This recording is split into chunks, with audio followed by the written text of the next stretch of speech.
नमस्कार दोस्तों, आप सभी का स्वागत है आपके अपने यूट्यूब चैनल शांति निकेतन में।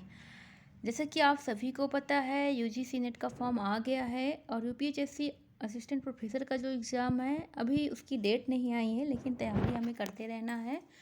तो ये जो एग्ज़ाम है यूजीसी नेट का, वो हमारे दिसंबर से शुरू हो रहे हैं, इसलिए हमने सोचा कि चलो हम लोग प्रैक्टिस सेट सॉल्व कर लेते हैं। जो पुराने ओल्ड क्वेश्चन पेपर हैं उन्हें सॉल्व कर लेते हैं।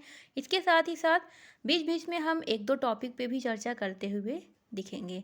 फिलहाल अभी हम जो ओल्ड पेपर लेकर आए हैं वो 2023 का है। तो इस ओल्ड पेपर को हम खूब अच्छे से समझेंगे, एकदम गहराई से विस्तार से चर्चा करते हुए।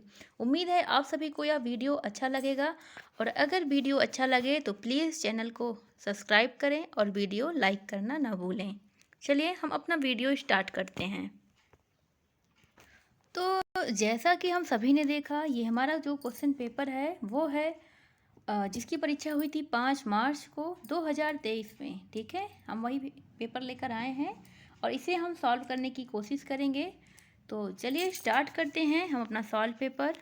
पहला प्रश्न है, भाषा के रूप में अवधि का प्रथम प्रयोग किस रचना में मिलता है। हमारा जो पहला प्रश्न है वह है,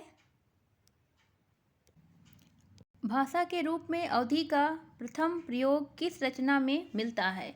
ऑप्शंस हैं ए, या फिर बी, या फिर सी, या फिर डी। तो यहाँ पे जो हमारा ऑप्शंस है सही, वह होगा ऑप्शन ए, खालिक बारी। किस में मिलता है? खालिक बारी।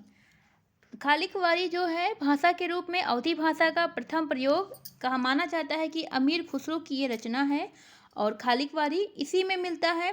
इस अवधि का द्वितीय प्रयोग भाषा के रूप में देखा गया है श्री दामोदर शर्मा की जो रचना है उक्त व्यक्ति प्रकरण में। इसके अलावा अगर हम खालिक बारी की बात करें तो यह एक शब्दकोश है। ठीक है, शब्दकोश प्रकार की रचना है जिसमें हमें हिंदी, अरबी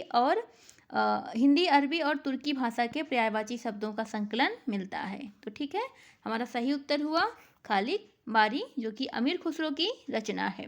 दूसरा प्रश्न हम देखेंगे, प्रथम राजभाषा आयोग की स्थापना कब की गई। ऑप्शंस हैं हमारे, देख लीजिए कौन सा हमारा ऑप्शन सही होगा। ऑप्शन ए सही होगा, या फिर बी, या फिर सी, या फिर डी। तो अगर हम सही विकल्प की बात करें तो सही विकल्प है हमारा डी। 7 जून 1955 में प्रथम राजभाषा आयोग की स्थापना की गई थी। ठीक है, और इस आयोग की जो अध्यक्षता किया था किन्होंने, तो बीजी खेर ने। किसने किया था? बीजी खेर ने। ठीक है, चलिए आगे बढ़ते हैं। अगला प्रश्न है हमारा, अवधी बोली किस अपभ्रंश से विकसित हुई है। ठीक है, कौन सा ऑप्शन हमारा सही होगा? ए, बी, सी, या फिर डी। तो जल्दी जल्दी देख लेते हैं इस तीसरे प्रश्न में हमारा कौन सा विकल्प सही है। तो अगर हम बात करें तो हमारा विकल्प सही है सी, अर्धमागधी। अर्धमागधी से हम सभी जानते हैं जो बघेली भाषा है वो अर्धमागधी अपभ्रंश से निकली हुई है। अवधी, बघेली और छत्तीसगढ़ी, ये तीनों जो बोलियां हैं, अवधी, बघेली और छत्तीसगढ़ी, और ये तो बघेली ही है। ठीक है, अवधी, बघेली और छत्तीसगढ़ी, ये तीनों ही बोलियां अर्धमागधी अपभ्रंश से निकली हुई हैं। ठीक है, इसे जो बघेली है इसे दक्षिणी अवधी भी कहा जाता है। बघेली का अगर हम बोलचाल का क्षेत्र देखें तो रीवा, सतना, मैहर, जबलपुर, नागौर, बालाघाट, बांदा और आसपास के क्षेत्रों में माना जाता है। ठीक है, बघेली बोली को पहले कैथी लिपि में लिखा जाता था, लेकिन अब यह देवनागरी लिपि में लिखी जाती है। चलिए अगला हम चौथा प्रश्न अपना देखेंगे, स्पर्श संघर्षी व्यंजन ध्वनि कौन सी है।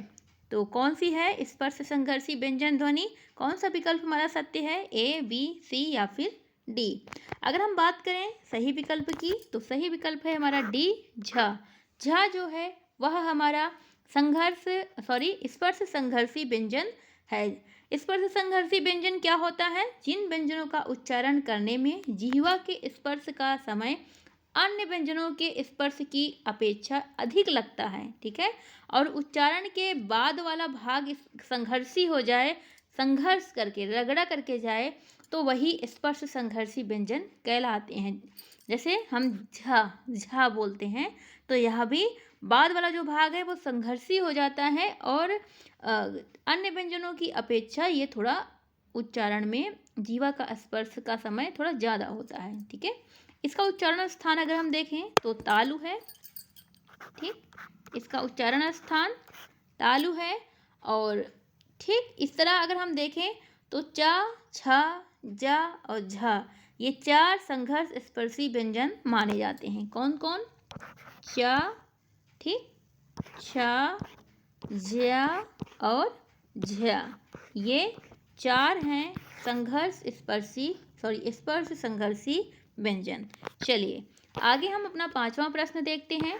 5वां प्रश्न है हमारा, हिंदी साहित्य का आलोचनात्मक इतिहास नामक ग्रंथ में किस काला अवधि का साहित्य इतिहास वर्णित है? ठीक, तो विकल्प हमारे कौन से सत्य होंगे? ए, बी, सी या फिर डी। अगर हम सत्य विकल्प का बात करें तो सत्य विकल्प जो हमारा है वह है बी, 693 से 1693 ईस्वी। हिंदी साहित्य का आलोचनात्मक इतिहास नामक जो ग्रंथ है इसमें 693 ईस्वी से 1693 ईस्वी की कालावधि के साहित्य का इतिहास वर्णित है। डॉक्टर राम कुमार वर्मा ने इस ग्रंथ की रचना की। ठीक है, जिसका प्रकाशन 1938 ईस्वी में हुआ। ये हिंदी साहित्य का आलोचनात्मक इतिहास डॉक्टर राम कुमार वर्मा की रचना है और इसका प्रकाशन 1938 ईस्वी में हुआ। इस पुस्तक का प्रमुख आधार आचार्य शुक्ल का इतिहास ग्रंथ रहा है। चलिए अगला प्रश्न हम देखते हैं। देसिल बैना सब जन मिठा ते तैसन जंपव अवहट्टा किसने कहा? विकल्प हमारे हैं ए, बी, सी या फिर डी। तो इसमें हमारे कौन से सही विकल्प होंगे? तो अगर हम सत्य विकल्प की बात करें तो वह है हमारा सी, विद्यापति। यह जो पंक्ति है वह विद्यापति की है। हम सभी जानते हैं देसिल बैना सब जन मिठा ते तैसन जंप्यो अवहट्टा। ठीक है, देसिल बैना का यह कथन है। मैथिली भाषा के कवि हमारे विद्यापति थे और विद्यापति का यह कथन है। विद्यापति को मैथिल कोकिल, कवि कंठहार, लेखन कवि, अभिनव जयदेव, दशावधान आदि उपाधियों से भी नवाजा गया है। ठीक है, इन पंक्तियों में मातृभाषा के प्रति अनुराग की महत्ता बताई है इन्होंने। ठीक है, अवहट्ट भाषा की देखिए यहाँ पे चर्चा की है इन्होंने। आगे हम देखते हैं राधा। अगला प्रश्न है हमारा, राधा के प्रेम संवेदन के माध्यम से जीवन को समझने का एक सफल प्रयत्न किस रचना में है? तो विकल्प है हमारे ए, बी, सी या फिर डी। तो इस प्रश्न का जो हमारा सही विकल्प है वह है डी, कनुप्रिया। राधा के प्रेम संवेदन के माध्यम से जीवन को समझने का एक सफल प्रयत्न जो है वो धर्मवीर भारती ने अपनी रचना कनुप्रिया में किया है। कनुप्रिया का अर्थ होता है कान्हा की प्रिया अर्थात राधा। इस रचना में राधा की अनुभूतियों की गाथा कही गई है। और अगर हम बात करें इस रचना के प्रथम संस्करण की तो वह 1959 ईस्वी में प्रकाशित हुआ था। चलिए अगला प्रश्न हम देखते हैं। अयोध्या सिंह उपाध्याय हरिऔध द्वारा रचित ठेठ हिंदी का ठाठ किस विधा की रचना है? विकल्प हमारे हैं ए, बी, सी या फिर डी। चलिए बताइए कौन सा विकल्प सत्य होगा। अगर हम बात करें सत्य विकल्प की तो हमारा सत्य विकल्प है ठेठ हिंदी का ठाठ जो है वह उपन्यास विधा के अंतर्गत आता है और यह अयोध्या सिंह उपाध्याय हरिऔध की रचना है। इसका समय 1926 है अर्थात ये 1926 में लिखा गया। इसके अलावा हरिऔध का एक अन्य उपन्यास भी है, वह है अधखिला फूल, जो भी इम्पॉर्टेंट है। चलिए आगे देखते हैं। अगला प्रश्न है हमारा, चिट्ठियाँ हो तो हर कोई बाँचे निम्न में से किस साहित्यकार के पत्रों का संकलन है? विकल्प हैं ए, बी, सी या फिर डी। तो हम अगर बात करें सत्य विकल्प की यहाँ पर तो हमारा जो सत्य विकल्प है चिट्ठियाँ हो तो हर कोई बाँचे, यह जो पत्रों का संकलन है वह फणीश्वर नाथ रेणु जी के पत्रों का संकलन है अर्थात हमारा विकल्प सत्य होता है सी, फणीश्वर नाथ रेणु के पत्रों का संकलन है। अगर हम फणीश्वर नाथ रेणु की रचनाओं की बात करें तो मैला आंचल, जुलूस, दीर्घ तपा, कितने चौराहे, कलंक मुक्ति आदि इनकी कृतियां रही हैं। इसके अलावा बट बाबा इनकी प्रथम कहानी मानी जाती है। चलिए अगला प्रश्न हम देखेंगे। अगला प्रश्न है हमारा, रस की निष्पत्ति मूल ऐतिहासिक पात्रों में ही संभव है, यह निम्नलिखित में से किसका मानना था? ए, बी, सी या फिर डी। तो इस 10वें प्रश्न का जो सत्य विकल्प है अगर हम बात करें तो वह है हमारे भट्ट लोलट। रस की निष्पत्ति मूलतः ऐतिहासिक पात्रों में ही संभव है, यह मानते हैं भट्ट लोलट। हर आचार्य की अपनी अपनी धारणाएं हैं, तो भट्ट लोलट का यह मानना था कि रस की निष्पत्ति मूल ऐतिहासिक पात्रों में ही संभव है। ये एक मीमांसा आचार्य थे, ठीक है, और इन्होंने उत्तर मीमांसा के आधार पर अपनी रस की व्याख्या दी, ठीक है। इनका जो वाद था ये उत्पत्तिवाद इन्होंने दिया, ठीक है। उत्पत्तिवाद के अंतर्गत इन्होंने अपना विचार रखा। और आचार्य अगर शंकुक की हम बात करें, आचार्य शंकुक ने अनुमितिवाद नामक अपना एक वाद दिया, ठीक है, ये न्यायवादी आचार्य थे। इसके अलावा भट्टनायक की बात करें तो इन्होंने भुक्तिवाद नामक अपना सिद्धांत दिया और यह एक सांख्यवादी आचार्य थे। और अभिनव गुप्त की बात करें तो इन्होंने अभिव्यक्तिवाद नामक सिद्धांत दिया और यह एक आलंकारिक आचार्य थे, ठीक है। चलिए आगे देखते हैं। अगला प्रश्न है हमारा, आचार्य क्षेमेंद्र ने काव्य की सूक्ष्माति सूक्ष्म अवयव से लेकर उसके विशालतम रूप को ध्यान में रखते हुए औचित्य के कितने भेद निर्धारित किए हैं? विकल्प हैं ए, बी, सी या फिर डी। तो यहाँ पे अगर हम सत्य विकल्प की बात करें तो जो सत्य विकल्प है वह है डी, 27, ठीक है, 27, ठीक। आचार्य क्षेमेंद्र ने काव्य के सूक्ष्माति सूक्ष्म अवयव से लेकर उसके विशालतम रूप को ध्यान में रखते हुए औचित्य के उन्होंने 27 भेद किए, ठीक। औचित्य विचार चर्चा नामक इनकी रचना है, ठीक है, औचित्य विचार चर्चा, जिसमें क्षेमेंद्र ने औचित्य तत्व को रस सिद्धि काव्य का आत्मभूत तत्व मानते हुए एक नवीन सिद्धांत दिया हुआ था, जिसको औचित्यवाद के नाम से जाना गया, ठीक है, या फिर जिसे हम औचित्य संप्रदाय या फिर औचित्य सिद्धांत के नाम से जानते हैं, वो क्षेमेंद्र का था। और क्षेमेंद्र की रचना औचित्य विचार चर्चा थी, ठीक है, जिसमें उन्होंने औचित्य के 27 भेद निर्धारित किए। आगे हम बात करेंगे, मूल धातु से संबंधित वक्रता को क्या कहा जाता है? विकल्प हैं हमारे ए, बी, सी या फिर डी। तो इसमें से कौन सा विकल्प सत्य होगा? अगर हम सत्य विकल्प की चर्चा करें तो सत्य विकल्प है हमारा बी, पद पूर्वार्ध वक्रता, ठीक है। मूल धातु से संबंधित वक्रता को पद पूर्वार्ध वक्रता कहा जाता है। पद पूर्वार्ध वक्रता को प्रकृति वक्रता के भी नाम से जाना जाता है, क्योंकि इसमें प्रातिपादिक या फिर धातु का प्रयोग होता है। चलिए अगला प्रश्न देखते हैं। लिरिकल ब्लेड्स 1798 किन दो कवियों की कविताओं का संकलन है? संग्रह है, एक ही बात हुई। तो विकल्प हम यहाँ पे हमारे हैं ए, बी, सी या फिर डी। तो सत्य विकल्प क्या है हम सभी जानते हैं, बहुत ही चर्चित प्रश्न है यह। तो 13 का जो सही विकल्प है वह है बी, वर्ड्सवर्थ और कॉलरिज। वर्ड्सवर्थ और कॉलरिज की कविताओं का संग्रह है लिरिकल ब्लेड्स, ठीक है। इस कविता संग्रह को पहली बार वर्ड्सवर्थ और कॉलरिज ने मिलकर लिरिकल ब्लेड्स के नाम से ही निकाला था, ठीक है। आगे देखेंगे। अगला प्रश्न है हमारा 14 नंबर, किसी भाषा का साहित्य में व्यवहार न होना इस बात का प्रमाण नहीं है कि उस भाषा का अस्तित्व ही नहीं था। यह किस लेखक का कथन है? विकल्प है हमारे ए, बी, सी और डी। तो कौन सा विकल्प हमारा सत्य होगा? तो यह जो विकल्प है वह है आचार्य रामचंद्र शुक्ल जी का। आचार्य रामचंद्र शुक्ल जी ने हिंदी साहित्य के इतिहास में हिंदी भाषा एवं हिंदी साहित्य के इतिहास के संबंध को बराबर ध्यान में रखा हुआ है और उन्होंने इसी अपने ग्रंथ में इस बात की चर्चा की हुई है। तो शुक्ल जी के सभी कथन इम्पोर्टेंट हैं ही, हम सभी जानते हैं, तो उनमें से एक कथन यह भी था। चलिए आगे देखते हैं। अगला प्रश्न है, एशिया के हरे भरे धर्म जैसे कि वे पश्चिमी विज्ञान की वास्तविकताओं के संपर्क में लाए जाते हैं, सूखी लकड़ियों का ढेर मात्र बन जाते हैं, यह कथन किस अंग्रेज अधिकारी का है? ए, बी, सी या फिर डी।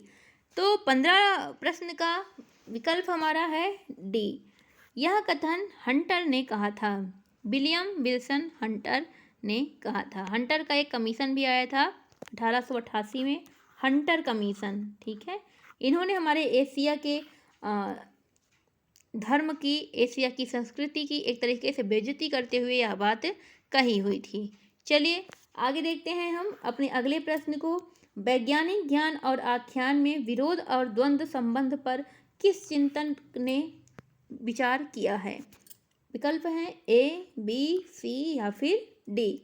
तो इस प्रश्न का जो हमारा सही विकल्प है वह है बी, लियोटार्ड, ठीक है। वैज्ञानिक ज्ञान और आख्यान में विरोध और द्वंद्व संबंध पर लियोटार्ड नामक चिंतक ने विचार किया। जीन फ्रांकोइस लियोटार्ड, इनका पूरा नाम था जीन फ्रांकोइस लियोटार्ड, को 1970 के दशक के उत्तरार्ध के बाद आधुनिकता के प्रभाव के विश्लेषण के लिए जाना जाता है, ठीक है। चलिए अगला प्रश्न हम देखेंगे। उदंत मार्तंड को प्रकाश में लाने का श्रेय निम्नलिखित में से किस विद्वान को दिया जाता है? तो हमारे विकल्प हैं ए, बी, सी या फिर डी। तो 17 प्रश्न का सत्य विकल्प क्या होगा? तो विकल्प है बी, बृजेंद्र नाथ बंदोपाध्याय।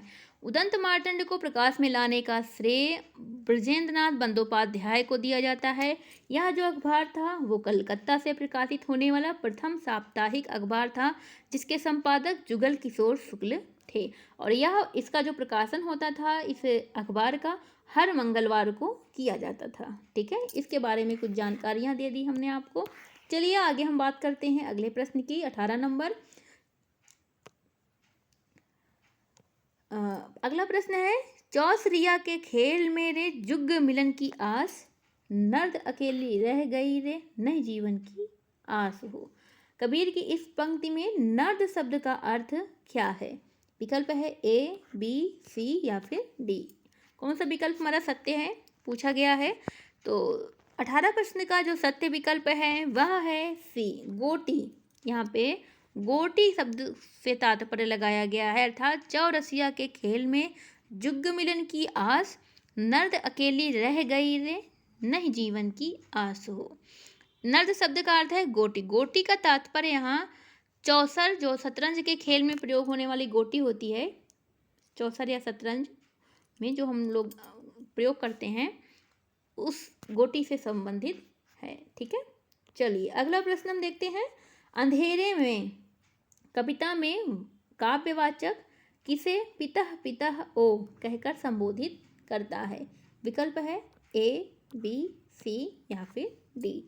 इन चारों विकल्पों में किसको संबोधित करता है काव्यवाचक? तो 19 प्रश्न का सत्य विकल्प है डी, तिलक को, ठीक है।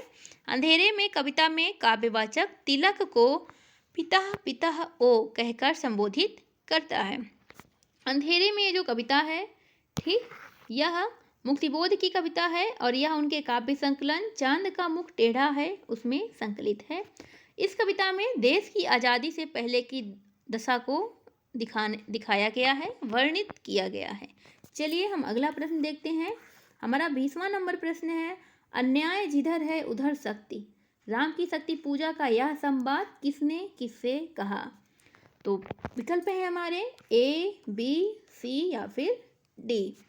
तो अन्याय जिधर है उधर शक्ति, यह संवाद राम ने विभीषण से कहा हुआ था, तो हमारा विकल्प सही हो जाएगा ए, ठीक है। राम की शक्ति पूजा हमारे रचनाकार जो हैं सुप्रसिद्ध निराला जी की है और यह 1936 में लिखी गई राम की शक्ति पूजा, ठीक है। सॉरी,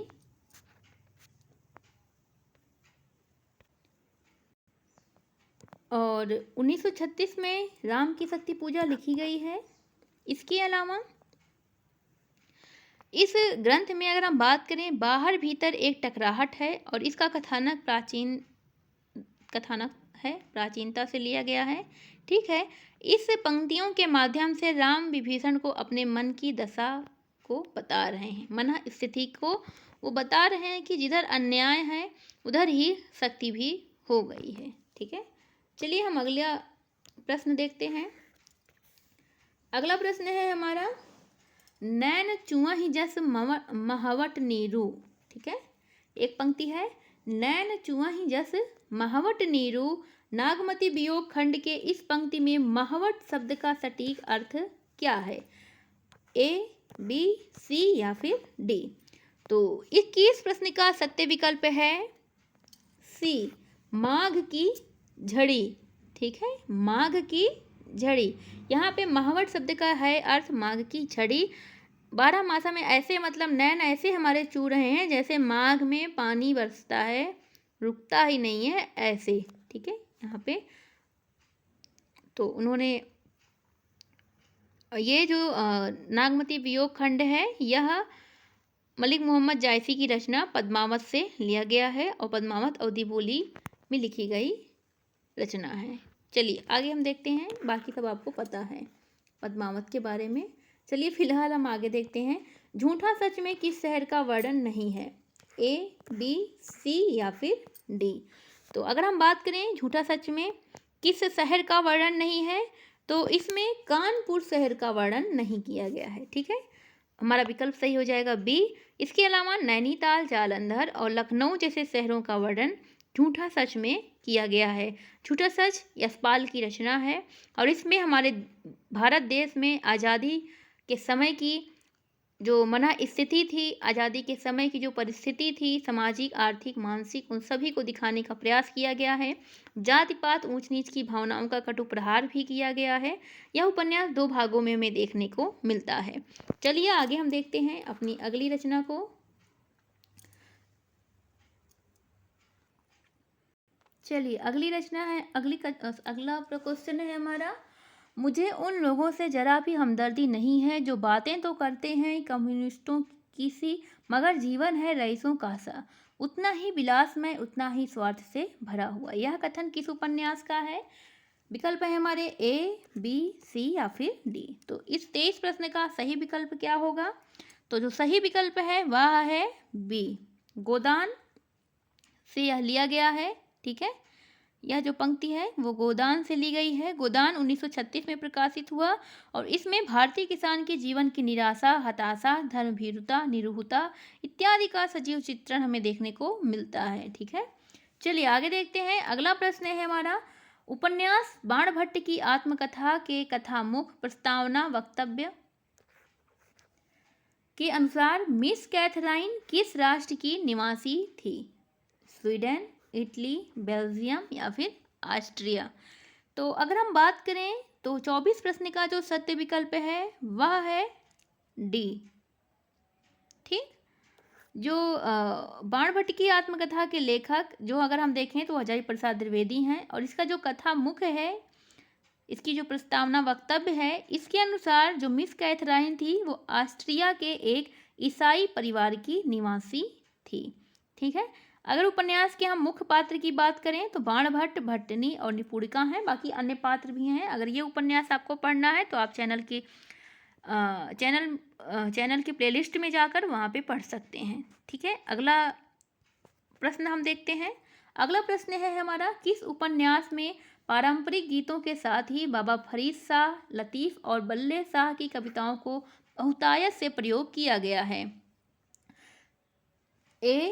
विकल्प ए, बी, सी या फिर डी? तो 25 नंबर का सत्य विकल्प कौन सा है? तो अगर हम बात करें तो सी, जिंदगी नामा कृष्णा सोबती के द्वारा जो लिखा गया है उसमें ही इस उपन्यास में पारंपरिक गीतों के साथ ही साथ बाबा फरीद के, शाह लतीफ़ के और बुल्ले शाह के आदि की कविताओं को बहुतायत से प्रयोग किया गया है। ठीक है, इस उपन्यास के लिए कृष्णा सोबती को 2017 में ज्ञानपीठ पुरस्कार से भी सम्मानित किया गया था। यह एक आंचलिक उपन्यास है जिसका प्रकाशन 1979 ईस्वी में हुआ।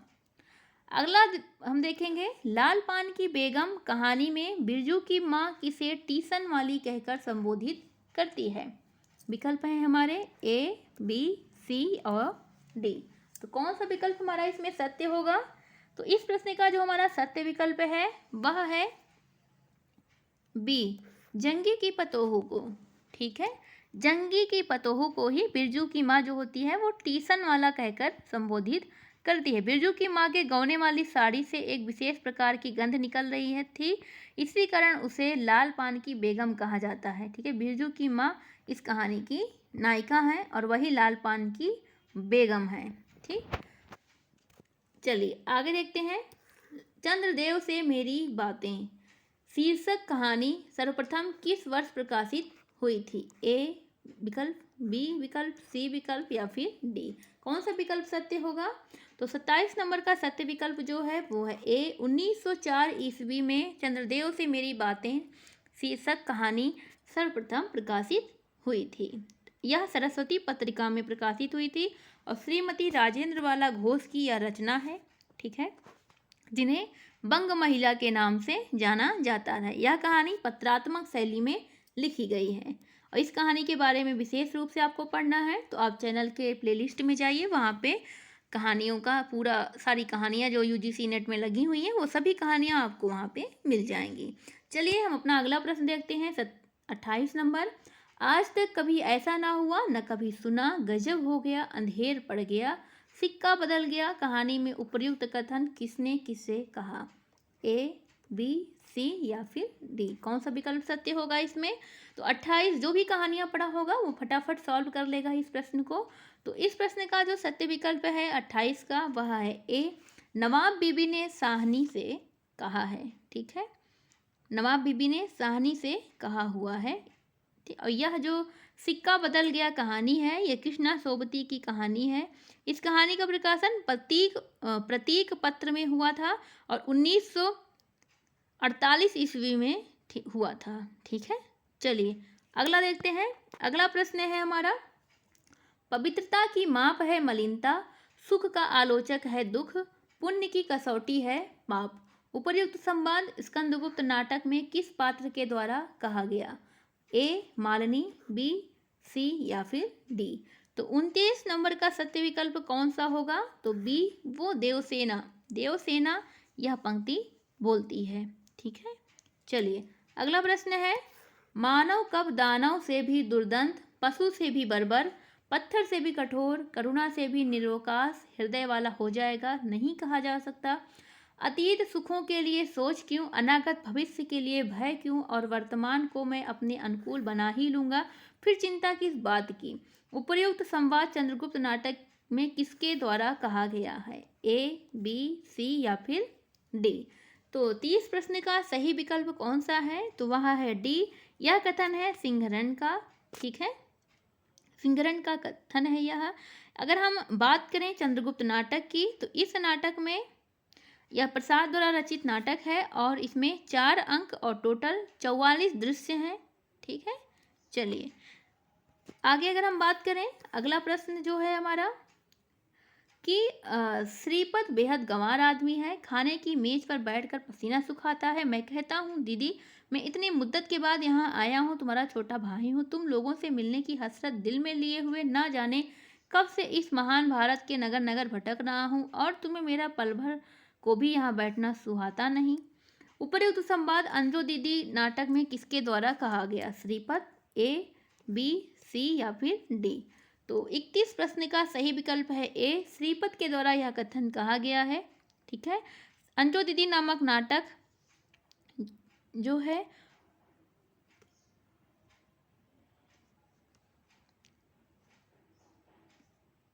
चलिए आगे देखते हैं। अगला प्रश्न है हमारा 32 नंबर, जिसकी आत्मा कमजोर हो, जिसे लालच स्वार्थ ने घेर रखा हो, वह इस बकरी से क्या पाएगा? भगवान के पास खाली हाथ ना जाने का मतलब यही है, जो फूल लेकर जाता है वह स्वर्ग लेकर लौटता है, इसलिए श्रद्धा देना जानती है। आप इस बकरी को जितना दें उतना कम है। उपर्युक्त संवाद बकरी नाटक में किसके द्वारा कहा गया? ए, बी, सी या फिर डी। 32 प्रश्न का सही विकल्प है बी, सत्यवीर। ठीक है, सत्यवीर के द्वारा यह कथन कहा गया है। बकरी नामक नाटक श्रेष्ठ दयाल सक्सेना द्वारा रचा गया। ठीक है, चलिए आगे देखते हैं हम अगला प्रश्न, हम दोनों एक ही नाव के यात्री थे, यह कथन किसने किसके बारे में कहा है? ए, बी, सी या फिर डी। तो 33 प्रश्न का हमें सही विकल्प पता करना है। तो 33 प्रश्न का सही विकल्प है सी। शिवरानी देवी ने प्रेमचंद के बारे में कहा है कि हम दोनों एक ही नाव के यात्री थे। ठीक है, प्रेमचंद घर में शिवरानी देवी का यह जीवनी है, उसमें ही यह पंक्ति हमें देखने को मिलती है। चलिए अगला प्रश्न हम देखते हैं। अगला प्रश्न है 34 नंबर। मैं अब परिधियां लांघ सकती थी, सीमाएं तोड़ सकती थी। दरअसल सीमा में रहना मुझे सदैव कचोटता है, इसीलिए सीमा को तोड़ने मात्र का आभास ही मुझे अत्यधिक सुखकारी लगता है। उपर्युक्त कथन किस पुस्तक में है? ए, बी, सी या फिर डी। तो यह कथन है आप हुदरी का। आप हुदरी नामक आप हुदरी नामक आत्मकथा में यह कथन हमें देखने को मिलता है, जो कि रमणिका गुप्ता के द्वारा लिखा गया आत्मकथा है। इसका प्रकाशन 2015 में हुआ। ठीक है, चलिए यह एक निर्भीक स्त्री के जीवन पर आधारित आत्मकथा है। अगला प्रश्न हम देखेंगे। चंपा पात्र का निम्नलिखित में से किसके जीवन काल में महत्वपूर्ण स्थान रहा? ए, बी, सी या फिर डी। तो चंपा जो पात्र है उसका हरिवंश राय बच्चन जी के जीवन काल में बहुत ही महत्वपूर्ण स्थान रहा। तो हमारा विकल्प सही हो जाएगा बी।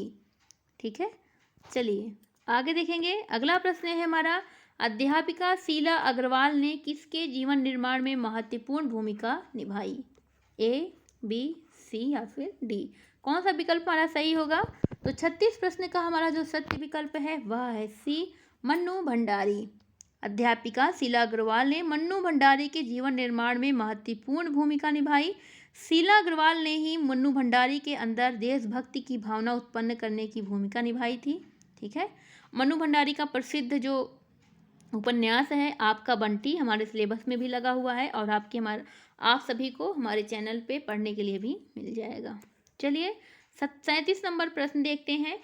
किसी देश में भी सभी पेट भरे हुए नहीं होते, किंतु वे लोग जहाँ खेत जोतते बोते हैं वहीं उसके साथ यह भी सोचते हैं कि ऐसी कौन नई कल व मसाला बनावें जिससे इस खेत में आगे से दून अनाज उपजे। उपर्युक्त पंक्ति किस निबंध से उद्धृत है? तो यह तो हम निबंध बहुत अच्छे से जानते हैं। ठीक है, यहाँ विकल्प है ए, बी, सी या फिर डी। तो कौन सा विकल्प यहाँ पे सत्य होगा? 37 प्रश्न का यहाँ पे थोड़ा विवादित है, क्योंकि यह जो प्रश्न है वो भारत वर्षोन्नति कैसे होगी, जो भारतेंदु हरिश्चंद्र जी का निबंध है उसकी पंक्तियाँ हैं ये। ठीक है, तो इसलिए ये जो प्रश्न था बाद में इसे आयोग ने निरस्त कर दिया था। ठीक है, ये इनमें से चारों विकल्प नहीं है, यह है भारत वर्षोन्नति कैसे होगी भारतेंदु जी के निबंध से लिया गया है। चलिए आगे देखते हैं। कभी कभी ऐसे भी प्रश्न आ जाते हैं परीक्षा में। 38 नंबर प्रश्न है, रचनाएं स्वयं पाठकों से संवाद कर बहुत कुछ बताएंगी और यह भी बताएंगी कि लेखक का ध्यान रचनाओं में दो ही बिंदुओं पर रहा, एक तो विचार चिंतन और दूसरा लालित। जो कह सकें ललित निबंध ठहरी हुई विधा नहीं है। उपर्युक्त कथन किस निबंधकार का है? ए, बी, सी या फिर डी। तो 38 प्रश्न का सही विकल्प है सी, विवेकी राय। ठीक, ललित निबंध विधा में विवेकी राय का भी नाम लिया जाता है और यह इन्हीं की रचना है। चलिए आगे हम बात करेंगे अगले प्रश्न की। निम्नलिखित में से कौन विद्या निवास मिश्र कृत निबंध नहीं है? विकल्प है ए, बी, सी या फिर डी। तो इस प्रश्न का सही विकल्प है सी, छोटे छोटे सुख इनका नहीं है। छोटे छोटे सुख रामरस मिश्र का निबंध संग्रह है। ठीक है, इसके अलावा बबूल और कैक्टस भी रामरस मिश्र का प्रसिद्ध निबंध है। बाकी साहित्य के सरोकार, कविता का देश एवं व्यक्ति व्यंजक गद्य यह सभी विद्या निवास मिश्र के निबंध हैं। अगला प्रश्न हम देखेंगे। मानव शरीर का अध्ययन करने वाले प्राणी वैज्ञानिकों का निश्चित मत है कि मानव चित्र की भांति मानव शरीर में भी बहुत ही अभ्यासजन्य सहज वृत्तियां रह गई हैं। उपर्युक्त पंक्तियां निम्नलिखित में से किस निबंध से उद्धृत हैं? विकल्प है हमारे ए, बी, सी या फिर डी। तो इस प्रश्न का सही विकल्प होगा बी, नाखून क्यों बढ़ते हैं, जो कि हजारी प्रसाद द्विवेदी की रचना है और हमारे यूजीसी नेट के सिलेबस में भी लगी है। आप सभी इस निबंध की समीक्षा पढ़ना चाहते हैं तो चैनल की प्लेलिस्ट में जाइए, वहाँ पे आपको मिल जाएगी। इस निबंध में मनुष्य की मनुष्यता का साक्षात्कार कराया गया है। द्विवेदी जी का मानना है कि नाखून का बढ़ना मनुष्य की पांचवी वृत्ति का प्रतीक है। ठीक है, चलिए आगे देखेंगे। अगला प्रश्न है, स्वर ध्वनि के संबंध में निम्नलिखित तथ्यों पर विचार कीजिए। विकल्प हैं यहाँ पे इतने सारे, आप बताना है कौन सा हमारा विकल्प सत्य है।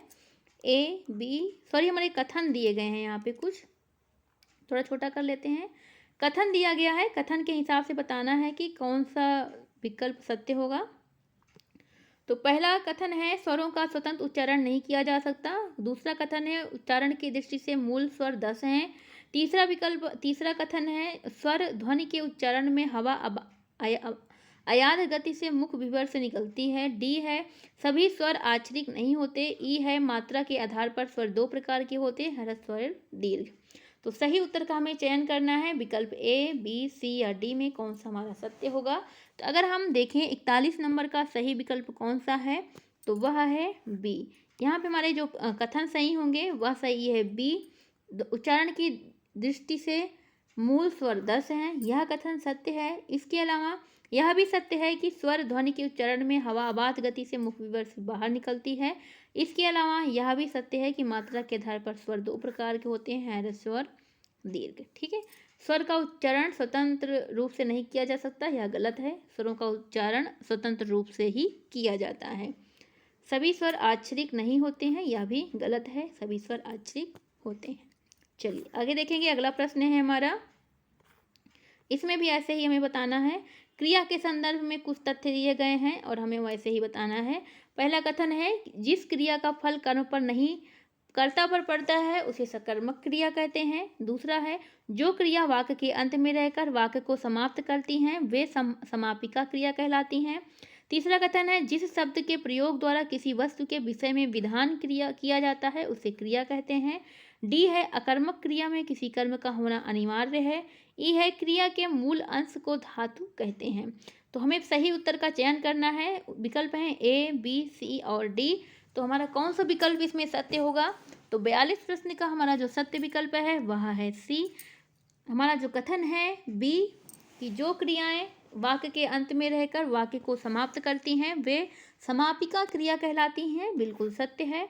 इसके अलावा जिस शब्द के प्रयोग द्वारा किसी वस्तु के विषय में विधान किया जाता है उसे क्रिया कहते हैं, यह भी बिल्कुल सत्य है। इसके अलावा क्रिया के मूल अंश को धातु कहते हैं, यह भी सत्य है। ठीक है, बाकी सारे कथन असत्य हैं। चलिए अगला प्रश्न हम देखते हैं। यह भी ऐसे ही है। भारतीय युगीन कविता के संदर्भ में कुछ कथन दिए गए हैं, उसके आधार पर हमें सही उत्तर का चयन करना है। कथन है पहला, भारतेंदु हरिश्चंद्र ने अब्र नाम से उर्दू में कविता लिखी। बी है, दशरथ विलाप और फूलों का गुच्छा खड़ी बोली में रचित है। सी है, जगमोहन सिंह कानपुर के रंगमंच तथा वहाँ की संस्था रसिक समाज से जुड़े थे। डी है, गीत गोविंदानंद और वर्षा विनोद भारतेंदु हरिश्चंद्र की रचनाएं हैं। ई है, भारतेंदु हरिश्चंद्र ने प्रातः समीरण कविता में बंगला के प्यार छंद का प्रयोग किया। सही उत्तर हमारा कौन सा सही होगा, ए, बी, सी या फिर डी। तो इस प्रश्न का सही उत्तर जो है वह है बी, अर्थात दशरथ विलाप और फूलों का गुच्छा खड़ी बोली में लिखा गया है, सत्य है। इसके अलावा डी, गीत गोविंदानंद और वर्षा विनोद भारतेंदु हरिश्चंद्र की रचनाएं हैं, यह भी सत्य है। इसके अलावा ई, प्रातः समीरण कविता में बंगला के प्यार छंद का प्रयोग किया गया है। ठीक, बाकी सारे कथन गलत हैं। चलिए आगे हम बात करते हैं अगले प्रश्न की। तो इसमें भी गद्य विधाओं से संबंधित कुछ कथन दिए गए हैं और इसमें भी ऐसे ही हमें सही विकल्पों का चयन करना है। पहला कथन है, ऋण जल धन जल फणीश्वरनाथ रेणु द्वारा रचित बाढ़ और सूखे से संबंधित रिपोर्टार्ज का संकलन है। बी है, कलम का मजदूर अमृत राय द्वारा लिखित प्रेमचंद की जीवनी है। सी है, ज्ञान मंडल बनारस द्वारा 2 खंडों में प्रकाशित साहित्य कोश के संपादक राम कुमार वर्मा थे। डी है, हजारी प्रसाद द्विवेदी अपने निबंधों में भारत की सांस्कृतिक इतिहास का पुनर्निर्माण करते हैं। ई है, दूसरी परंपरा की खोज विश्वनाथ त्रिपाठी द्वारा लिखित आलोचना की पुस्तक है। तो कौन सा उत्तर विकल्प हमारा सत्य होगा, ए, बी, सी या फिर डी। सही विकल्प का अगर हम चयन करें तो 44 प्रश्न का सही विकल्प है हमारा बी, अर्थात पहला जो पंक्ति है, ऋण जल धन जल फणीश्वरनाथ रेणु द्वारा रचित बाढ़ और सूखे से संबंधित रिपोर्टाज का संकलन है, सत्य कथन है। इसके अलावा ज्ञान मंडल बनारस द्वारा 2 खंडों में प्रकाशित साहित्य कोश के संपादक राम कुमार वर्मा थे, यह भी सत्य कथन है। इसके अलावा हजारी प्रसाद द्विवेदी अपने निबंधों में भारत के सांस्कृतिक इतिहास का पुनर्निर्माण करते हैं, यह भी सत्य कथन है। इसके अलावा बाकी कथन असत्य हैं। चलिए आत्मकथा के संदर्भ में कुछ पूछा गया है, देख लेते हैं। कथन दी गई है, फिर उसके बाद सही उत्तर का हमें चयन करना है। कूट का प्रश्न है।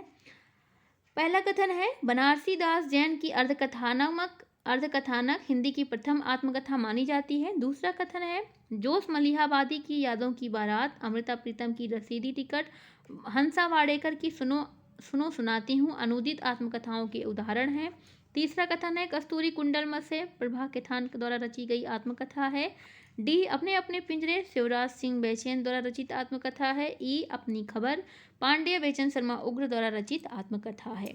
सही विकल्प है हमारा ए, बी, सी, डी, इनमें कौन सा होगा? तो 45 प्रश्न का सही विकल्प है हमारा सी, पहला, बनारसी दास जैन की अर्धकथानक हिंदी की प्रथम आत्मकथा मानी जाती है। इसके अलावा जोश मलिहाबादी की यादों की बारात, अमृता प्रीतम की रसीदी टिकट और हंसा वाडेकर की सुनो सुनाती हूँ अनूदित आत्मकथाओं के उदाहरण हैं, यह भी सत्य है। इसके अलावा हमारा अगला जो पंक्ति है, अपनी खबर पांडे बेचन शर्मा उग्र द्वारा रचित आत्मकथा है, यह भी सत्य है। चलिए आगे देखते हैं। काव्य दोष से संबंधित सही उदाहरण हमें बताना है। तो ए है क्लिष्ट दोष, वेद नखताग्र जोरी अरघ करिको बरजय हम खात। ठीक, एक पंक्ति है। दूसरी पंक्ति है, अक्रमत्व दोष, मुख मयंक को देखकर विकसा मानस कंज। ठीक, तीसरा है दुष्क्रमत्व दोष, मारुत नंदन मारुत को मन को खगराज को वेग लजायो। ग्रामत्व दोष, कस्ती कटिथि कनिष्ठमा असि देती मझली घनिष्ठमा। पांचवा है प्रतित्व दोष, हियतल बसी दुख देत हैं ये तेरे अनुभव। तो इन पांचों में हमें बताना है काव्य दोष से संबंधित सही उदाहरण कौन सा है। तो सही उत्तर का चयन करना है। विकल्प है हमारे ए, बी, सी और डी। तो 46 प्रश्न का सही विकल्प है बी, हमारा पहला क्लिष्ट दोष, इसका उदाहरण सत्य है। इसके अलावा दुष्क्रमण दोष का भी सही है। इसके अलावा प्रतित्व दोष का भी उदाहरण सही है। चलिए आगे देखते हैं। अगला प्रश्न है काव्य रीति के संदर्भ में। काव्य रीति के संदर्भ में कहा गया है कुछ पंक्तियां, रीति इस शब्द का प्रथम प्रयोग आचार्य वामन ने किया। दूसरा है, दंडी ने रीति के स्थान पर मार्ग शब्द का प्रयोग किया। तीसरा कथन है, आचार्य रुद्रट ने रीति को शब्द संघटना बताया। डी है, भोज ने रीतियों की संख्या 105 मानी। ई है, हृदय के रागात्मक भावों की अभिव्यंजना करने वाली रीति गौड़ी रीति है। सही उत्तर का चयन करना है। विकल्प है ए, बी, सी और डी। तो 47 प्रश्न का सही विकल्प है हमारा ए। ठीक, सही विकल्प है ए, अर्थात हमारा पहला पंक्ति, दूसरी पंक्ति और तीसरी पंक्ति सत्य है। चलिए आगे हम मिलते हैं, अगले प्रश्न पर चर्चा करते हैं। थोड़ा छोटा कर लें ताकि हमें समझने में आसानी लगे। कल्पना के संबंध में कॉलरिज के कथनों पर विचार करना है। पहला कथन है, कल्पना को कॉलरिज ने ईश्वरीय शक्ति माना है जिसका गुण है सृजन। बी, दूसरा कथन है, कॉलरिज कल्पना के दो भेद मानते हैं, मुख्य कल्पना, गौण कल्पना। सी, मुख्य कल्पना की अवस्थिति जन सामान्य के मस्तिष्क से भी होती है जबकि गौण कल्पना मुख्यतः दार्शनिक और कलाकार की विशेषता है। डी, मुख्य कल्पना इच्छा चालित होती है। ई, मुख्य कल्पना अधिक सचेत, सक्रिय और सायास होती है। इन सब में हमें बताना है कि कॉलरिज का कौन सी कथन है, कॉलरिज के कौन से कथन है कल्पना के संदर्भ में। तो हमारा 48 प्रश्न का सही विकल्प है बी, अर्थात पहला, दूसरा और तीसरा। ठीक है, ये तीनों ही कथन कॉलरिज के द्वारा कहे गए हैं। आगे हम देखेंगे अगला प्रश्न, अंग्रेजी शिक्षा के संदर्भ में उपयुक्त विचार दिए गए हैं जिसके माध्यम से हमें सही उत्तर का चयन करना है। विचार है हमारे, पहला विचार है अंग्रेजी शिक्षा भारतीयों के धर्म के प्रति आस्था को कमजोर करने वाली थी। दूसरा कथन है अंग्रेजी शिक्षा भारतीयों को मानसिक दासता से मुक्त करने वाली थी। तीसरा कथन है अंग्रेजी शिक्षा ने सरकारी नौकरियों में भारतीयों के प्रवेश के द्वार खोले। डी है अंग्रेजी शिक्षा ने भारतीयों को अपनी परंपराओं से मोह करना सिखाया। ई है अंग्रेजी शिक्षा के प्रसार के लिए सरकार ने नए शिक्षा संस्थान खोले। तो इस प्रश्न का सही विकल्प हमारा कौन सा होगा? तो सही विकल्प है हमारा सी अर्थात पहली पंक्ति की अंग्रेजी शिक्षा जो थी वो भारतीयों के धर्म के प्रति आस्था को कमजोर करने वाली थी। इसके अलावा अंग्रेजी शिक्षा ने सरकारी नौकरियों में भारतीयों के प्रवेश द्वार खोले। इसके अलावा अंग्रेजी शिक्षा के प्रसार के लिए सरकार ने नए शिक्षा संस्थान खोले। ठीक है, चलिए आगे मिलेंगे। अगले प्रश्न को देखते हैं हम 50वें नंबर के। अगला प्रश्न है हमारा दलित विमर्श के संदर्भ में। कुछ कथन दिए गए हैं, हम देखेंगे उनको। पहला कथन है डॉक्टर अंबेडकर ने इतिहास में दलितों की भूमिका को रेखांकित करने का प्रयास किया। दूसरा कथन है दलित विमर्शकार गांधी दर्शन को दलित साहित्य का वैचारिक आधार मानते हैं। तीसरा कथन है ज्योतिबा फूले ने सत्यशोधक समाज की स्थापना की। चौथा कथन है दलित चिंतक वर्णाश्रम व्यवस्था की हिमायत करते हैं। पांचवा कथन है दलित आत्मकथाएं एक व्यक्ति के बहाने समाज का यथार्थ प्रस्तुत करती हैं। तो सही उत्तर का हमें चयन करना है, विकल्प ए, बी, सी और डी। तो इस प्रश्न का सही उत्तर जो है वह है सी अर्थात पहला, तीसरा और पांचवा। चलिए आगे हम देखते हैं। अगला प्रश्न है हमारा सतपुड़ा के जंगल कविता में जंगल के संदर्भ में कौन से विशेषण प्रयुक्त हुए हैं? कुछ विशेषण दिए गए हैं। जगमगाते, जगे जागे, नींद में डूबे हुए से, चिलचिलाते जले। तीसरा है, चौथा है घिनौने घने, पांचवा है कंप से कनकने। सही उत्तर का चयन करना है। तो इसमें सही उत्तर जो हमारा होगा 51 का सही उत्तर है डी अर्थात दूसरा, चौथा और पांचवा। नींद में डूबे हुए से, घिनौने घने और कंप से कननने। ठीक है, चलिए सतपुड़ा के जंगल भवानी प्रसाद मिश्र की कविता है जिसका प्रकाशन 1998 में वाग्देवी प्रकाशन से हुआ था। अगला प्रश्न है हमारा 52 नंबर। प्रिय प्रवास किन छंदों में रची गई है? तो दिया गया है इंद्रवज्रा, इसके अलावा दुत विलंबित, शार्दूल, विक्रीडित, कनक मंजरी, मंदाक्रांता।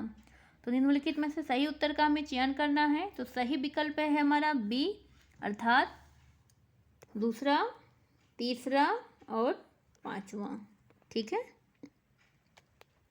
चलिए आगे देखेंगे। अगला प्रश्न है हमारा भ्रमर गीत पदों में गोपियां उद्धव को किन वचनों से संबोधित करती हैं? जोग सिखावन पाड़े, पहला, ज्ञान को महल, तीसरा है मधुकर मधुमत वारे, चौथा है घोष बड़ो व्यापारी, पांचवा है निर्गुण नदिया मादरी। तो 53 का जो सही विकल्प है वह है सी जोग सिखावन पाड़े, मधुकर मधुव्रत वारे और घोष बड़ो व्यापारी। ठीक है, ये विकल्प सत्य है। चलिए आगे देखते हैं। महिला आंचल के स्त्री पात्रों के बारे में बात हुई है। कौन कौन सी हैं? कुछ स्त्री पात्र दिए हैं, सुहागी, फुलिया, मनोरमा, आभारानी, मंगला देवी। तो इसमें से महिला आंचल की जो स्त्री पात्र हैं वो कौन कौन होंगी? तो यहाँ पे हमारा विकल्प सही होगा बी। ठीक है, अर्थात फुलिया और आभारानी, मंगला देवी, ये सभी महिला आंचल की स्त्री पात्र हैं। तमस उपन्यास के पात्र हैं। कुछ पात्र दिए गए हैं, अब्दुल्ला बेग, गिरधारी लाल, हरनाम सिंह, हयात बख्श, देवदत्त। निम्नलिखित में सही उत्तर का चयन करना है। तो इस प्रश्न का सही विकल्प है सी अर्थात हरनाम सिंह, हयात बख्श और देवदत्त। ये सभी तमस उपन्यास के पात्र हैं। मानस का हंस उपन्यास की रचना में अमृतलाल नागर ने किन पुस्तकों से सहयोग लिया? तो किन पुस्तकों से सहयोग लिया? दिया गया है कुछ पुस्तकों के नाम। तुलसी काव्य मीमांसा, तुलसी आधुनिक वातायन से, लोकवादी तुलसीदास, काशी का इतिहास, अकबर।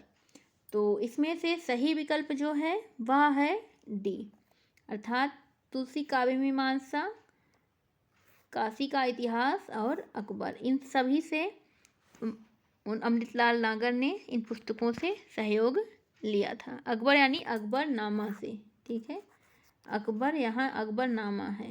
ओके, चलिए आगे देखते हैं। अगला प्रश्न है, तीसरी कसम कहानी के पात्र हैं। कुछ पात्र दिए गए हैं, लाल मोहर, पलटदास, महेश्वर, धुन्नीराम, बेग पटवारी। तो इसमें से तीसरी कसम के जो पात्र होंगे, सही विकल्प है हमारा सी, ठीक है। इसमें पात्र हैं हमारे लाल मोहर, पलटवार और धुन्नी। ठीक, चलिए आगे देखते हैं। अगला प्रश्न है, गैग्रीन कहानी के संदर्भ में कुछ कथन दिए हैं और हमें बताना है इसमें कि बाद में कौन सा सत्य है कौन सा असत्य। इस कहानी में पिता पुत्र के संघर्ष का चित्रण है, कथन एक है। दूसरा है, कहानी में अज्ञे को निम्न मध्यम वर्गीय जीवन की विफलताओं को चित्रित करने में सफलता मिली है। तीसरा कथन है, इस कहानी में अज्ञे ने दाम्पत्य जीवन की सारहीनता और एक रस्ता को चित्रित किया है। डी, एक कहानी पूर्वदीप्ति शैली का प्रयोग किया गया है। गैंग्रीन के रोगियों के अक्सर पेट काटे जाने की सूचना जीवन की त्रासदी को अभिव्यक्त करती है। तो इस प्रश्न का जो सही विकल्प है वह होगा बी, अर्थात दूसरा, तीसरा और पांचवा, ठीक है। इसमें मध्यम वर्गीय जीवन की विफलता का चित्रण है, दाम्पत्य जीवन की सारहीनता, एक रास्ता का, और इसके साथ ही पेट काटे जाने की सूचना जीवन की त्रासदी को अभिव्यक्त करती है। चलिए आषाढ़ के एक दिन पे चर्चा करेंगे। इसमें मल्लिका के कथन कौन कौन से हैं पूछा गया है। पहला कथन है, इस सौंदर्य के सामने जीवन की सब सुविधाएं बेकार हैं। दूसरा कथन है, कोई भूमि ऐसी नहीं जिसके अंतर में कोमलता ना हो। तीसरा कथन है, आज तक का जीवन किसी तरह बीता ही है, आगे का भी बीत जाएगा। चौथा कथन है, यह अवसर देखने के लिए ही तो मैंने आज तक का जीवन जिया है। पांचवा कथन है, ये प्रतियां मैंने उज्जैनी से आने वाली व्यवसायियों में प्राप्त की है। सही उत्तर का चयन करना है। सही उत्तर है हमारा बी, अर्थात दूसरा, तीसरा और पांचवा, ठीक है। कोई भूमि ऐसी नहीं जिसके कोमल में अंतरता ना हो, और ये वाला भी और इसके अलावा ये। चलिए आगे देखते हैं। भारत दुर्दशा के संदर्भ में हमें निम्नलिखित कथनों पर विचार करना है। और तो भारत दुर्दशा के कुछ कथन दिए गए हैं, फटाफट देख लेते हैं हम। कथन है ये, इस नाटक में भारत दुर्दय और उसकी सेना के माध्यम से भारत दुर्दशा के चित्र प्रस्तुत हैं। दूसरा कथन है, इसमें मद्यपान को सही सिद्ध करने के लिए मदिरा नामक पात्र रचा गया है। तीसरा है, भारत दुर्दशा नामक नाटक भारतेंदु के व्यथित हृदय की अभिव्यक्ति है। चौथा कथन है, नाटक में प्रतीकात्मक पात्र रोग कहता है, निश्चय भारत को अब मास। पांचवा कथन है, इस नाटक में भारतेंदु के देशभक्त और समाज सुधारक रूप के दर्शन होते हैं। तो इस कथन का अगर हम सही विकल्प देखेंगे तो इस कथन का जो सही विकल्प होगा वह है, थोड़ा छोटा कर लें ताकि अच्छे से सारा दिखे। तो इस प्रश्न का सही विकल्प है सी, अर्थात पहला, भारत दुर्दय और उसकी सेना के माध्यम से भारत दुर्दशा के चित्र प्रस्तुत किए गए हैं। इसके अलावा भारत दुर्दशा भारतेंदु के व्यथित हृदय की अभिव्यक्ति है। और पांचवा, देशभक्त और सुधारक के रूप में भारतेंदु यहाँ दर्शित होते हैं। चलिए अगला प्रश्न हम देखेंगे। अध्यापक पूर्ण सिंह के संदर्भ में कहा गया है, क्या सही है? पहला कथन है, हिंदी, पंजाबी और अंग्रेजी में लिखने वाले पूर्ण सिंह ने अंग्रेजी में सर्वाधिक लिखा है। दूसरा कथन है, पूर्ण सिंह ने स्वामी राम तीर्थ की जीवनी 1924 में लिखी। तीसरा कथन है, पूर्ण सिंह ने पारंपरिक भारतीय उदात्त जीवन मूल्यों को आधुनिक पाश्चात्य दर्शन और विज्ञान के आलोक में नया रूप देकर प्रस्तुत करना चाहते थे। चौथा कथन है, पूर्ण सिंह ने हिंदी में कुल 36 निबंध लिखे। पांचवा कथन है, पूर्ण सिंह ने हिंदी में स्वच्छंदतावादी कविताएं लिखी। तो अध्यापक पूर्ण सिंह के संदर्भ में जो कथन यहाँ पे सही होंगे, विकल्प सही होगा, वह विकल्प है हमारा ए, अर्थात पहला, दूसरा और तीसरा, ये तीनों ही कथन सत्य हैं। चलिए आगे देखते हैं। अगला प्रश्न है हमारा शिव शंभू के चिट्ठे के संदर्भ में। तो पहला कथन दिया गया है शिव शंभू का चिट्ठा, शिव शंभू शर्मा एक कल्पित चरित्र हैं। दूसरा कथन है श्रीमान के स्वागत में शिव शंभू लॉर्ड मिंटो के बारे में लिखते हैं। तीसरा कथन है इन निबंधों में वे व्यंग विनोद भाव का बड़ी सहजता से प्रयोग करते हैं। चौथा कथन है बनाम लॉर्ड कर्जन नामक चिट्ठे का प्रकाशन वर्ष 1901 है। शिव शंभू अपने को वायसराय के समक्ष गूंगी प्रजा का एक वकील, एक दुरासा मानता है। सही विकल्प का चयन करेंगे। ए बी सी डी में कौन सा सत्य है? तो सत्य विकल्प है हमारा बी, पहला शिव शंभू शर्मा एक कल्पित पात्र है, और तीसरा व्यंग विनोद भाव को बड़ी सहजता से इन्होंने प्रयोग किया है, और पांचवा ये गूंगी प्रजा का एक वकील के रूप में स्वयं को वायसराय के समक्ष प्रस्तुत करते हैं। 63 नंबर प्रश्न हम देखेंगे। निबंधकार प्रताप नारायण मिश्र के संदर्भ में कुछ कथन दिया गया है और हमें सही विकल्प का चयन करना है। प्रताप नारायण मिश्र को हिंदी का एडिसन कहा जाता है। उनके निबंधों में भाषा का स्वरूप अत्यंत औपचारिक है। निबंध के क्षेत्र में उन्हें आत्मव्यंजक निबंधों का जन्मदाता माना जाता है, या फिर उन्होंने बहुत से उड़िया निबंधों का हिंदी में अनुवाद किया है। पांचवा कथन है उनके निबंधों में संस्कृत और उर्दू के शब्दों के साथ बंसवाड़े की ग्रामीण कहावतों और शब्दों का भी प्रयोग मिलता है। तो इस प्रश्न का हमें सही विकल्प अगर हम देखें तो सही विकल्प है सी, अर्थात प्रताप नारायण मिश्र को हिंदी का एडिसन कहा जाता है। इसके अलावा ये आत्मव्यंजक निबंधों के जन्मदाता माने जाते हैं। इसके अलावा इनके निबंधों में संस्कृत उर्दू के शब्दों के साथ बंसवाड़े की ग्रामीण कहावतों और शब्दों का प्रयोग भी मिलता है। ठीक, बाकी ये दोनों कथन गलत हैं। चलिए, आवारा मसीहा के संदर्भ में कुछ कथन दिए गए हैं, वो भी देख लेते हैं हम। आवारा मसीहा के संदर्भ में कथन है, पहला द्विजेंद्र लाल राय शरतचंद्र के कटु आलोचक थे। दूसरा है गांगुली परिवार के किशोर नव हुल्लड़ के प्रति लोलुप दृष्टि से देखते थे। तीसरा है बड़ी दीदी कहानी के प्रकाशन के समय शरतचंद्र रंगून में थे। चौथा है देवदास लिखते समय शरतचंद्र की आयु 17 वर्ष की थी। पांचवा है शरतचंद्र ने दियासलाई का कारखाना खोलने के लिए प्रमथनाथ भट्टाचार्य को रुपए दिए। सही विकल्पों का चयन करना है, ए बी सी डी। तो सही विकल्प इसमें हमारा कौन सा होगा? वह है सी, अर्थात दूसरा, तीसरा और चौथा। ठीक है, बाकी पहला और ये गलत है। चलिए आगे देखते हैं। अगला प्रश्न है हमारा मुर्दैया के संदर्भ में। पहला कथन है तुलसीराम के गांव का नाम 12 गांव है। दूसरा कथन है सरजू भैया गांव के जिंदा दिल लोगों में से एक हैं। तीसरा कथन है बाबा हरिहर दास ने तुलसी राम का नामकरण किया। चौथा है कलकत्ता जाकर बलमू ने अपने नाम के आगे रविदास जोड़ लिया था। पांचवा है बाबा को पाँव की चोट ने सक्रिय जीवन के लिए अक्षम बना दिया था। सही विकल्प कौन सा होगा? ए बी सी या फिर डी? तो अगर हम सही विकल्प की बात करें तो सही विकल्प जो है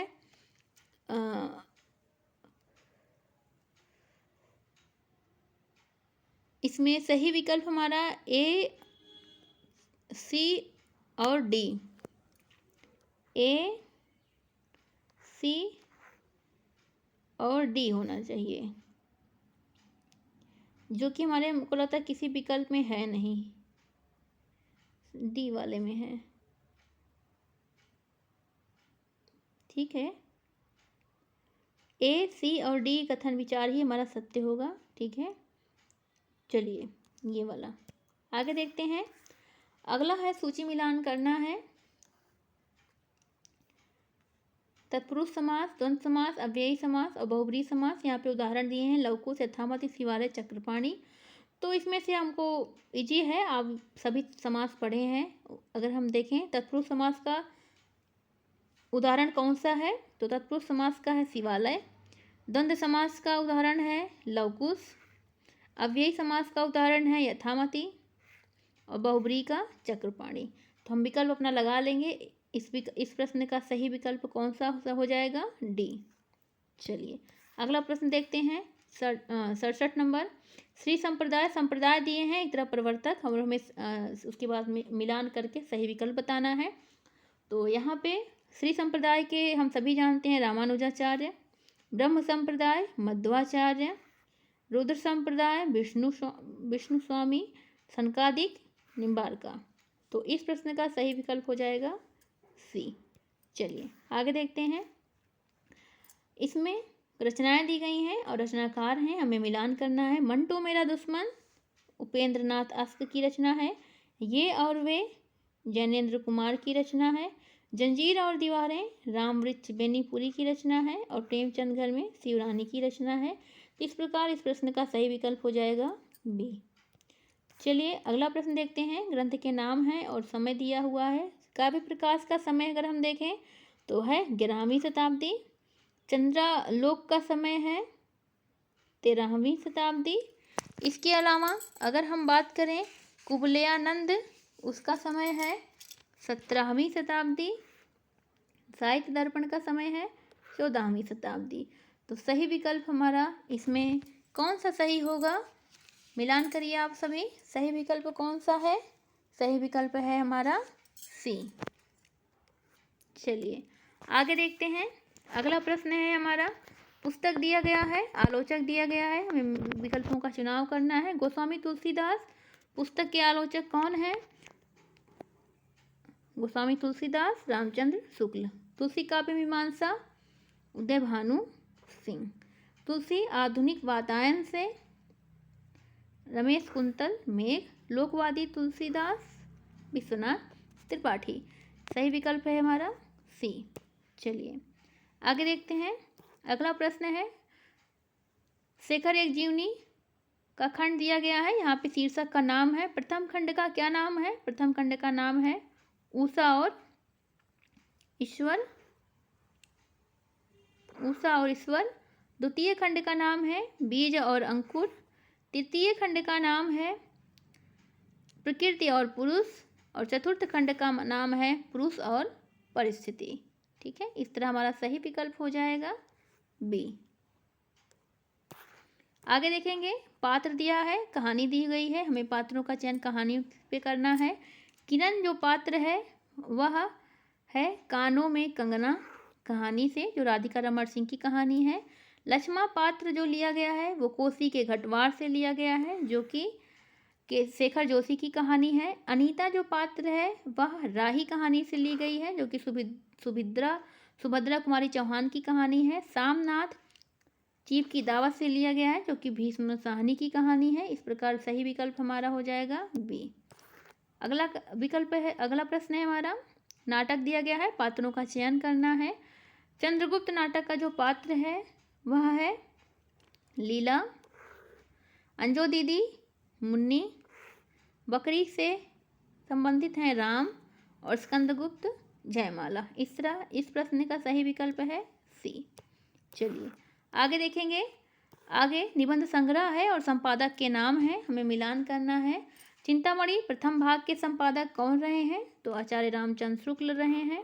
द्वितीय भाग के संपादक कौन रहे हैं? तो विश्वनाथ प्रसाद रहे हैं। तृतीय भाग के संपादक नामवर सिंह रहे हैं और चतुर्थ भाग कुसुम चतुर्वेदी और ओम प्रकाश सिंह रहे हैं। तो इस प्रकार इस प्रश्न का सही विकल्प हो जाएगा सी।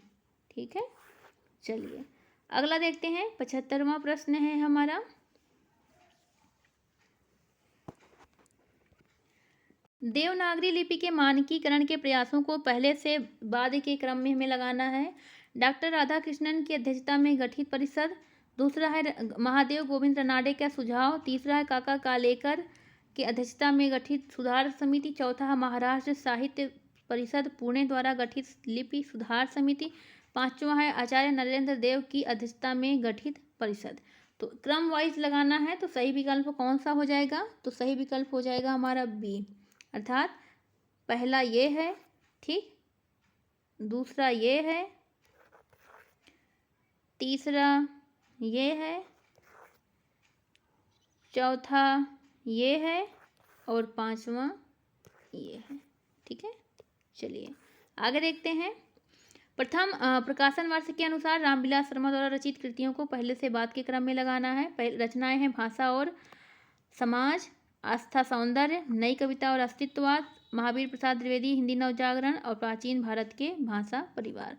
तो इस प्रश्न का सही विकल्प जो है हमारा वह है सी, अर्थात पहले आएगा आस्था और सौंदर्य, दूसरे नंबर पे भाषा और समाज, तीसरे नंबर पे महावीर प्रसाद द्विवेदी और हिंदी नवजागरण, चौथे नंबर पे नई कविता और अस्तित्ववाद, पांचवें नंबर पे प्राचीन भारत के भाषा परिवार। ठीक है, चलिए अगला प्रश्न देखते हैं। स्थापना वर्ष के आधार पर निम्नलिखित संस्थाओं को पहले से बाद के क्रम में रखना है। Arya Samaj, theosophical society, Ramakrishna mission, ब्रह्म समाज, प्रार्थना समाज। तो इस प्रश्न का सही विकल्प होगा हमारा बी। सबसे पहले ब्रह्म समाज, उसके बाद प्रार्थना समाज, उसके बाद आर्य समाज, उसके बाद थियोसोफिकल सोसाइटी, उसके बाद रामकृष्ण मिशन। चलिए आगे देखते हैं। कमानी के सर्गों को पहले से बाद के क्रम में लगाना है। कर्म, लज्जा, काम, लज्जा, कर्म, काम, लज्जा, ईड़ा, श्रद्धा। तो इस प्रश्न का सही विकल्प होगा डी। श्रद्धा पहले आएगा। पहले श्रद्धा, फिर काम, उसके उपरांत लज्जा, फिर कर्म, उसके उपरांत ईड़ा। ठीक है। चलिए आगे से अगला प्रश्न है हमारा।